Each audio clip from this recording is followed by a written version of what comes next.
G'day, Steve Morgan, ABT and Fishing Media. Just had a big day of travelling after the final day of the Daiwa Bream Series Grand Final. Made it to just north of Newcastle. There is some nasty storms going on there, so we're just going to knock out a real quick tackle Fridays before we go and have a rest and do the rest of the drive tomorrow. This is about 800 kilometres from Marlow, and we've got about 800 kilometres to go till we get back to the ABT office. And of course, haven't got much new to talk about because all week I've been using one rod, one reel, one type of lure, doing one technique all through the Victorian tour. And I thought, well, what better thing to do than to go through that in detail right now.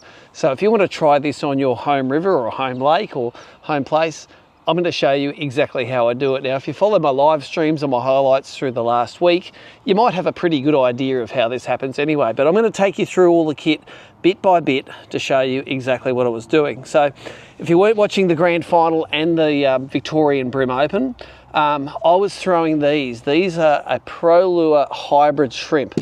They're a lure that I started using this year sometime. It was probably February this year at Malakuta. I used these. They're a hard-bodied, slow sinking shrimp. Got little like TPE legs, but the thing I like about them is they have two trebles there, which means when a bream hits it, those trebles work against each other and that fish is going to hook itself up without even you having to set the hook, which means that I can use it on really, really light line, like 2 or 3 pounds straight through fluorocarbon. Finesse presentation. This thing sinks horizontally, which is great, and it's just a really natural presentation. Now, at Malakuta, I did it in conjunction with my forward view on the Humminbird Mega Live 2 live sonar. But at Gippsland, I sort of had to adjust that a little bit and use it a lot more with perspective mode. Perspective mode, of course, is the live sonar, which looks out around 140 degrees and only sees a thin wedge near the surface, usually down to either the bottom, if it's 6 or 8 feet, or up to about 10 or 12 feet if you're looking at the surface of the water column. So the 2 events I fished, one was at Gippsland Lakes, the Shimano Open. Spent most of my time scoping for bream in North Arm. It's a little small arm in the far eastern side of the system. Of course, the event was one at the mouth of the rivers where the post-spawn fish had just come out. But I loved learning new things, and that was a new part of the waterway for me. It wasn't where I went first. I went trying to catch yellowfin first. That sucked. And my plan B was North Arm because it was very near the yellowfin spots. Famously, it's a spot that Brad Hodges always fishes and either wins a tournament or dies in a ditch in there, but always does really well there. Didn't cross paths too much with Brad there. I saw him, I didn't fish the top half of the system at all. I essentially found 2 bays where there were, I think, pre-spawning aggregations of fish. I could see fish all the way around the outside on the logs, clear outs around the logs. But in the middle, there were a lot of suspended fish and I could get a few of these fish to bite. Only 2 on the first day and about 6 of them on day 2. So what I would do is I would find these aggregations of fish on the perspective mode. Now I'll put a cutaway here of exactly what it looks like. But the real skill in this is actually telling what's mullet, what's tailor, what's salmon and what's bream. And when you find the bream, which are disorganised assemblages of fish, anything swimming nose to tail is generally mullet. Anything in roving packs that are bigger fish is normally salmon. Anything which is sitting really close to a snag not moving is normally an estuary perch. But bream are just all over the joint. They're in this area, there's one here, one there, one there, but they usually react to a lure either by spooking from it or turning towards it and eating it. So Gippsland was the first one. Second one was the Daiwa Bream Series Grand Final, and I got to do this in 2 different locations. At Marlow, which is a river with current, some little backwaters and populations of estuary perch and bream and salmon. And Bem River, which is a place I fished a few times before, but it was really, really low. So let's run exactly through the outfit that I love for it. And this is what a lot of people ask. This is a Daiwa Infeed EX. Which I think stands for expensive. They're more expensive than the units. It's a 7'5" ultralight fast taper, so ULFS. I match it with the Daiwa TD Black 2000S for shallow spool, 3 pound Daiwa finesse fluorocarbon. That's the one in the pink box.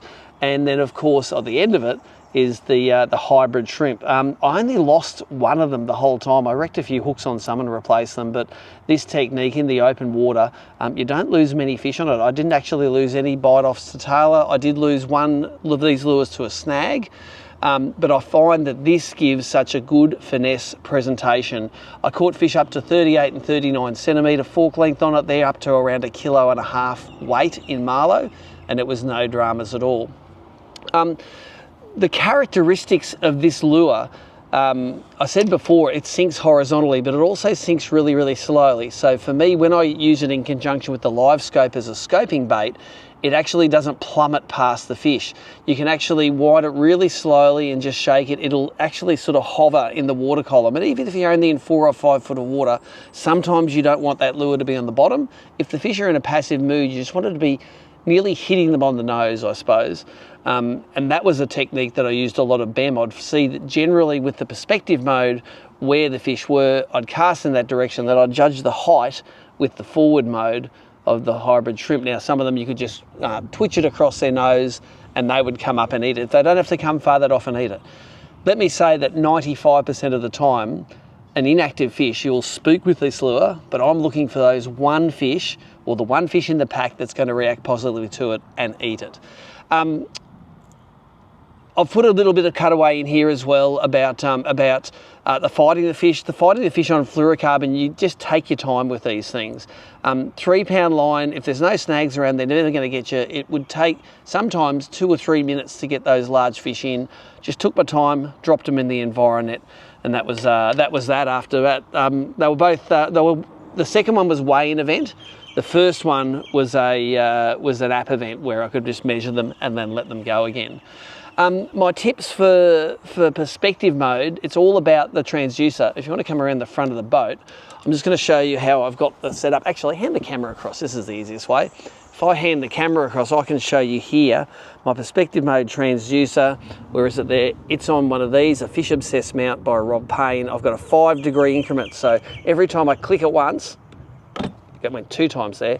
Every time I click it once, it goes 5 degrees. So in the shallow water, I have that virtually parallel with the top of the water. I can see my lure splash down, even though I can see the bottom as well. And normally if I'm in deeper water or barra fishing, I have it down 1 click, so it's 5 degrees down. For me, if people can't see the bottom, see their lure land, there's 2 things. One, it could be you're in shallow water and the bottom's running too hot, so you might have to make it a little bit shallower to transducer. And in that shallow water, you may not even see the lure land. But 2, in deeper water, they've often got the transducer set too deep. If it's that deep, you'll never see it. The standard Garmin setting is around 8 degrees, I think. And I think if I had a standard Garmin mount, I used to give it a little tug and actually bend it up a few degrees. So I think about 5 degrees is the perfect angle for that. And away we go. I've of course got the 2 sounders sitting here, so I can look down, I can see either the perspective or the forward view, and I've got the Humminbird Mega Live 2 transducer mounted on the power pole move there. I got to see this a lot during the week. Hope that gives you some idea of the lures you use. I don't really think the colour matters so long as it looks natural. I use the stripy ones with orange on the inside, the non-stripy ones, they eat them all. But I'm going to get out of here before that storm comes. Show them the storm. It's coming. There's some lightning. That's Tackle Fridays for today. Hitch up next week. Be back in the office in Brisbane.